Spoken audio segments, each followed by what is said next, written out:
जय हिंद। तो कैसे हो आप सभी। स्वागत है आपका टेक्नोकोडर्स में। काफ़ी दिन हो गए हमने ASP.NET के बारे में चर्चा नहीं की। सीरीज़ बना के तो रख दी, लेकिन जावास्क्रिप्ट की सीरीज़ में इतना मज़ा आ रहा है कि ASP.NET की सीरीज़ में जाने का मन ही नहीं हो रहा था। तो चलिए आज बेसिक कंट्रोलर के बारे में भी थोड़ी बातें कर लेते हैं। तो क्या होते हैं बेसिक कंट्रोलर। तो बेसिक कंट्रोलर यानी कि ऐसी वेबसाइट ऐसे कंट्रोलर जो ज़्यादातर वेबसाइट में यूज़ होते हैं, जैसे कि इनपुट टाइप टेक्स्ट, जो ASP.NET में टेक्स्ट बॉक्स कहा जाता है। टेक्स्ट बॉक्स से बटन है, लिंक है, लिंक बटन है, वो सभी बेसिक कंट्रोलर है। हमने तो शायद 3 से 4 बार बेसिक कंट्रोलर के बारे में वीडियो बनाए थे, लेकिन कोई दिक्कत के कारण या फिर अच्छे न वीडियो न होने से डिलीट भी कर दिए, क्योंकि हमारे चैनल का मेन मोटिव है अच्छा कंटेंट प्रोवाइड करना। तो पहले एक वेबसाइट बना लेते हैं ASP.NET की। ASP.NEट वेबसाइट, फिर ब्राउज़ करके हमारा जो फोल्डर है वहाँ जाएंगे, यानी कि फोल्डर हमारा है डेस्कटॉप में ASP के अंदर। ASP को सिलेक्ट करेंगे और वेबसाइट 1 की जगह यहाँ पे बेसिक कंट्रोलर यानी कि हमारा जो फाइल है उसका नाम रखेंगे, टॉपिक का नाम basic_controller। ओके, फिर हमारा वेब पेज हो गया जाएगा तैयार।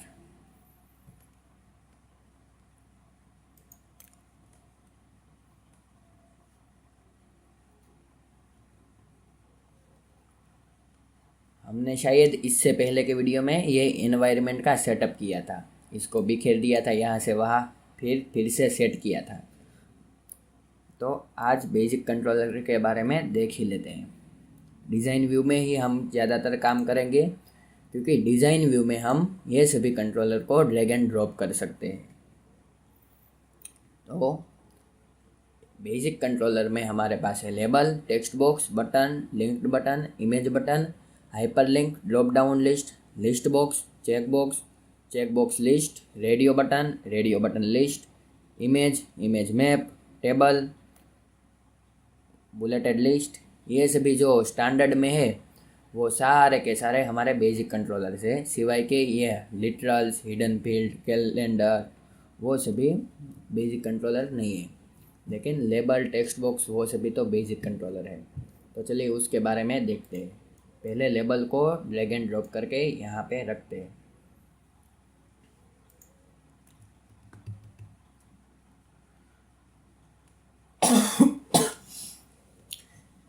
कंप्यूटर की स्पीड थोड़ी सी स्लो है, लेकिन आप एडजस्ट कर लेना। पहला लेबल आ गया है हमारे पास। तो ये लेबल यहाँ पे तो कुछ इस तरह से दिख रहा है, लेकिन अगर सोर्स में देखें तो क्या होगा। सोर्स में वह लेबल ये है, लेबल ASP:लेबल। तो ASP की एक ख़ास बात है, जो हम डिज़ाइन व्यू में करते हैं वो सोर्स में हमें दिखता ही है। तो आप सोर्स में देखेंगे कि ये ज़्यादातर HTML का कोड ही है। देखिए, डॉक टाइप HTML, फिर HTML में कुछ लिंक कराया है, हेड में रन एट सर्वर लिखा है सिर्फ, फिर बॉडी है और HTML है। तो रन एट सर्वर का मीनिंग क्या होता है, ये एक प्रॉपर्टी है। यानी कि आपको पता होगा कि ASP.NET के जो कंट्रोलर है सारे, वो सर्वर में से आते हैं हमारे पास। यानी कि अगर server ASP.NET server side scripting language है। फिर हेड में टाइटल है, जो हम टाइटल चेंज भी कर सकते हैं HTML की तरह। फिर HTML का फॉर्म एलिमेंट है, वो भी रन एट सर्वर है, क्योंकि ASP.NET के सारे मोस्ट ऑफ ऑल कंट्रोलर यानी कि ऑल टैग है वो रन एट सर्वर प्रॉपर्टी आएंगी ही आएंगी, सिवाय div एलिमेंट के। फिर ASP कोलन लेबल लिखा है। तो जो ASP के जो टैग है उसका यूज़ करने के लिए हम ASP कोलन लेबल, ASP फिर कोलन करेंगे, उसके बाद टैग का नाम लिखेंगे। फिर हमारे पास है एक प्रॉपर्टी आईडी यानी कि जो हमारे HTML में आईडी है, हैश करके उसका इस्तेमाल करते हैं। तो वो आईडी यह है, आईडी प्रॉपर्टी है जो CSS में और जावास्क्रिप्ट में यूज़ होती है, लेकिन ASP में जो हम VB का कोड लिखते हैं उसमें ये लेबल की प्रॉपर्टी ज़्यादा यूज़ होती है, इसलिए ये ऑटोमेटिक जनरेट कर देता है जब हम टैग को ड्रैग एंड ड्रॉप करते हैं तब। लेबल 1। फिर रन एट सर्वर, यानी कि आप तो समझ ही गए हैं कि सर्वर में से रन होगा। फिर टेक्स्ट लेबल 1, तो ये और कुछ नहीं, ये लेबल में लिखा गया टेक्स्ट है। अगर हम लेबल 1 की जगह यहाँ पे कुछ भी लिख दें, हेलो, तो इसका टेक्स्ट चेंज हो जाएगा। यहाँ पे हमें लिखा हुआ है, इस पे क्लिक करने के बाद ही चेंज होगा। ओके, हेलो लिख दिया हमने। तो ये जो प्रॉपर्टी है वो सभी प्रॉपर्टी हमें यहाँ पे राइट साइड में शो होती है।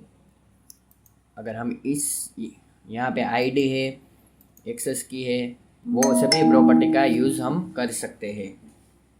तो ये वह प्रॉपर्टी है जो सभी के सभी यहाँ पे टैग में लिखी जाती है, यानी कि ASP.NET हमें अच्छी सुविधा पर्याप्त करता है कि हमें इसकी प्रॉपर्टी को याद रखने की ज़रूरत नहीं है। तो इसकी पहली प्रॉपर्टी है बैक कलर। बैक कलर से हम बैकग्राउंड कलर हम चेंज कर सकते हैं। ये ज़्यादातर ऑल एलिमेंट में होगी ही बैक कलर। फिर बॉर्डर कलर, हम इसे बॉर्डर भी दे सकते हैं, बॉर्डर कलर। उसके बाद बॉर्डर स्टाइल जो CSS में है वही सभी है, सॉलिड, डॉटेड, वो सभी। फिर बॉर्डर विड्थ है, बॉर्डर विड्थ को हम पिक्सल में और परसेंटेज में दे सकते हैं, इसे हम अभी 3 पिक्सल दे देते हैं। फिर CSS क्लास है, यानी कि अगर हम इसमें CSS को यूज़ करना चाहें तो CSS क्लास हमें यहाँ पे डाल सकते हैं। फिर इनेबल, यानी कि ये इनेबल है, अगर ये फॉल्स होगा तो हमें शो नहीं होगा। फिर फ़ॉन्ट है, तो फ़ॉन्ट का यूज़ होता है इसकी फ़ॉन्ट फैमिली बदलने के लिए। फिर फॉर कलर, यानी कि इस टेक्स्ट का कलर, तो ये टेक्स्ट का कलर चेंज हो गया। हाइट हम इसे पिक्सल में भी दे सकते हैं और परसेंटेज में भी, तो इसकी हाइट अभी 100 पिक्सल हो जाएंगी। देखिए हो गई। इसकी हाइट हम यहाँ से भी बदल सकते हैं और यहाँ से भी, देखिए इसकी साइज़ यहाँ पे बदल जाएंगी अगर हम हाइट को चेंज करें तो।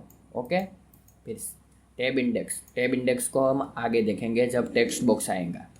फिर टेक्स्ट को तो हमने देख ही लिया। फिर टूल टिप यानी कि इस पर होवर करने से हमें कुछ शो होगा, तो इस पर हम लिख लेते हैं हेलो वर्ड। हेलो तो लिखा हुआ है, उसके बाद वर्ड हम होवर करेंगे तब शो होगा। फिर विजिबल, यानी कि हम इसे विजिबल भी रख सकते हैं और नॉन विजिबल, यानी कि ये हमारे आउटपुट में शो नहीं होगा। फिर विड्थ, वो भी हाइट की तरह है, पिक्सल में दे सकते हैं। तो ये है लेबल कंट्रोलर। उसके बाद है टेक्स्ट बॉक्स। तो हमारे ASP में 3 तरह के टेक्स्ट बॉक्स है। वही किसी पुट्टी सारी प्रॉपर्टी है इसमें भी, सिर्फ ऑटो पोस्ट बैक है नहीं है। ऑटो पोस्ट बैक यानी कि इसमें कोई वैल्यू डाले तो वो सर्वर में भेजनी है या फिर नहीं भेजनी, इसे ट्रू और फॉल्स हम कर सकते हैं। फिलहाल के लिए फॉल्स ही रहने देते हैं। बैक कलर है, बॉर्डर कलर है, बॉर्डर स्टाइल है, विड्थ है, वो सभी की सभी प्रॉपर्टी इसमें भी शामिल है। फॉर कलर है, हाइट, मैक्स लेंथ, ये एक नई प्रॉपर्टी है। मैक्स लेंथ यानी कि हम इसमें मैक्सिमम कितनी वैल्यू तक हम कोई वैल्यू इंसर्ट करा सकते हैं, यानी कि अगर हम यहाँ पे 0 की जगह 10 लिखे तो 10 नंबर ही इसमें एंटर करा सकते हैं। फिर रीड ओनली, यानी कि ये सिर्फ हम रीड कर सकते हैं, उसको राइट कर सकते हैं नहीं नहीं। जो HTML में भी आता है रीड ओनली, रो से स्क्रीन ID टैब इंडेक्स। पहले हम 3 टेक्स्ट बॉक्स ले लेते हैं, फिर इसका टेक्स्ट मोड है।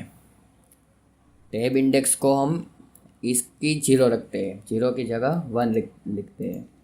अगर हमने पहली बार टैब को प्रेस किया तो ये एक्टिव होगा, उसके बाद दूसरी बार जब टैब को दबाए तो ये एक्टिव होगा, फिर तीसरी बार में ये एक्टिव होगा। फिर इसकी एक प्रॉपर्टी है टेक्स्ट मोड, जो पहले की हम सिंगल लाइन रखते हैं। 3 टेक्स्ट मोड है, एक सिंगल लाइन, मल्टी लाइन और पासवर्ड।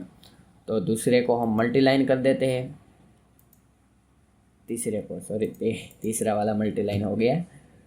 इसका टैब इंडेक्स 3 क्यों हो गया, 2 रखना है और इसका 3। ओके, इसकी प्रॉपर्टी मल्टी लाइन है, इसे पासवर्ड लगते हैं लास्ट वाले को, और ये बीच वाला है उसे मल्टी लाइन।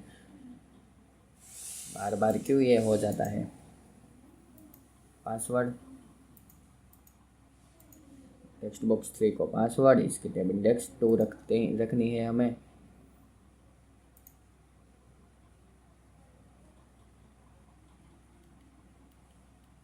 बीबी का कोड खोल गया सॉरी। टेक्स्ट बॉक्स 2 की प्रॉपर्टी हम मल्टी लाइन रख देते हैं और इसका टैब इंडेक्स हम 3 रख लेते हैं। तो ये 3 तरह के टेक्स्ट बॉक्स है। पहला है सिंगल लाइन यानी कि हमारी HTML में इनपुट टाइप टेक्स्ट की तरह यूज़ कर सकते हैं, इनपुट टाइप टेक्स्ट है ये। फिर मल्टी लाइन यानी कि ये टेक्स्ट एरिया ही है, टेक्स्ट एरिया जैसा ही काम करता है। फिर पासवर्ड जो इनपुट टाइप टेक्स्ट की तरह काम करता है। पहले इसको रन करके देखते हैं। F5 प्रेस किया और हमारा कोड हो गया रन। ओके पे क्लिक कर देंगे।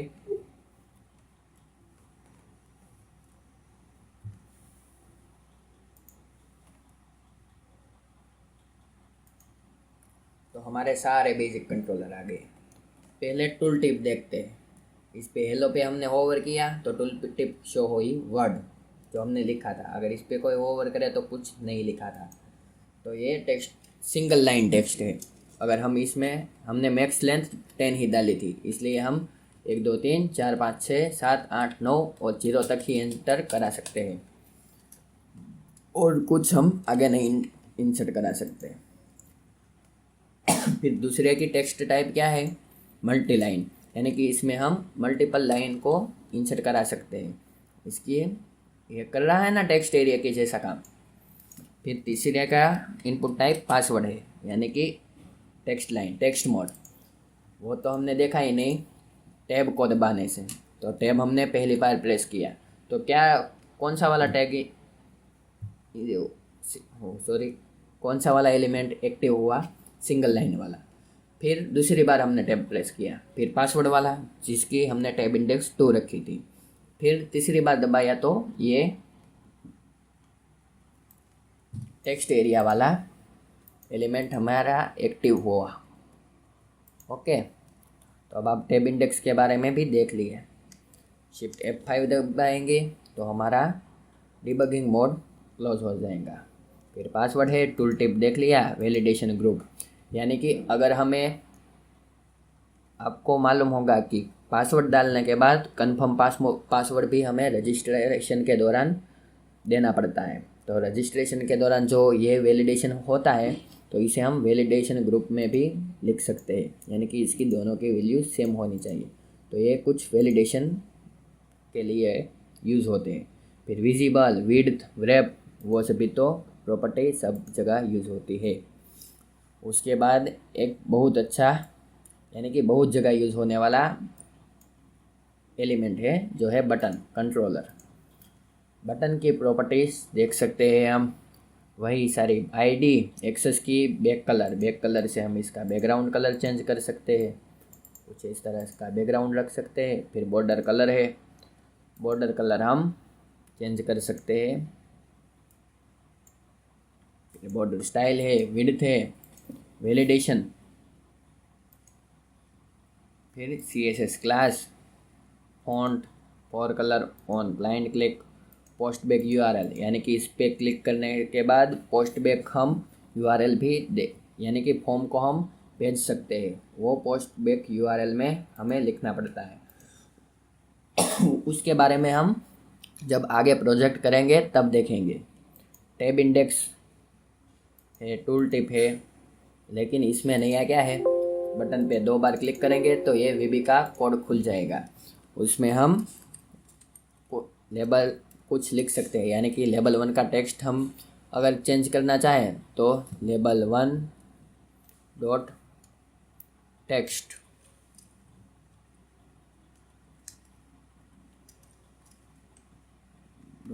इक्वल टू हेलो है, उसका हाई कर देते हैं। कंट्रोल एस किया,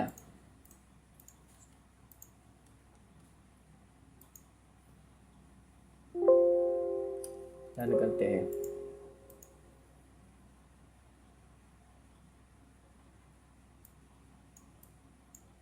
कोई एरर है यहाँ पे, लेवल 1 में एरर है, LABL1 dot text equal to hi. अब रन करते हैं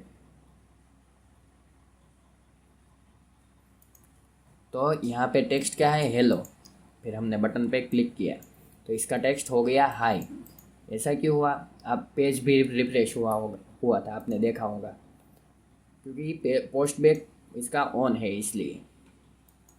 तो बटन से हम कुछ इस तरह का कर सकते हैं।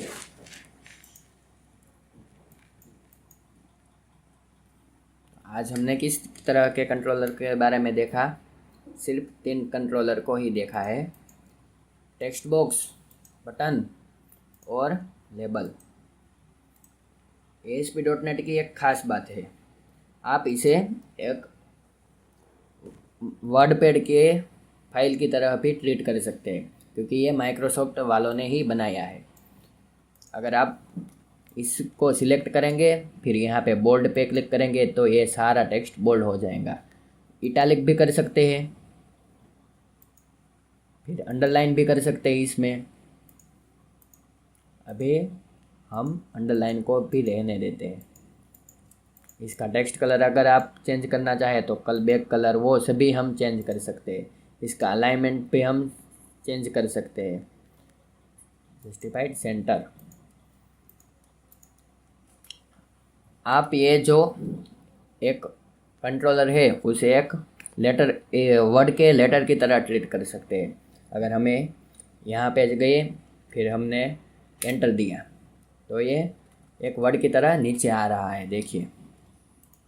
फिर यहाँ पे गए, एंटर दिया, अगर डिलीट कर दिया तो वो कंट्रोलर डिलीट भी हो जाएगा। यानी कि इसे स्टाइलिंग करने से हमें आसानी रहती है।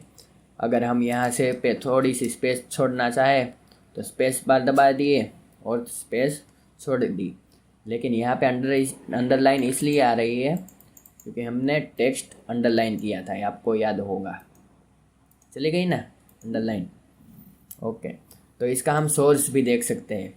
इसकी HTML ऑटोमेटिकली लिखाई जाती है, यानी कि आपको मालूम होगा कि HTML में एंड पर्सन NBSP से स्पेस आती है, तो हमने जो स्पेस दी है वो सभी यहाँ पे कोड में भी लिखी गई है, देख सकते हैं आप।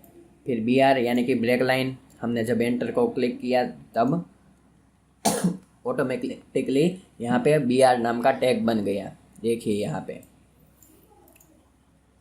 तो ये ASP.NET अंडर द हुड सारा काम कोडिंग तो लिखता ही है, सिर्फ हमें यहाँ पे डिज़ाइन भी हम एडिट कर सकते हैं।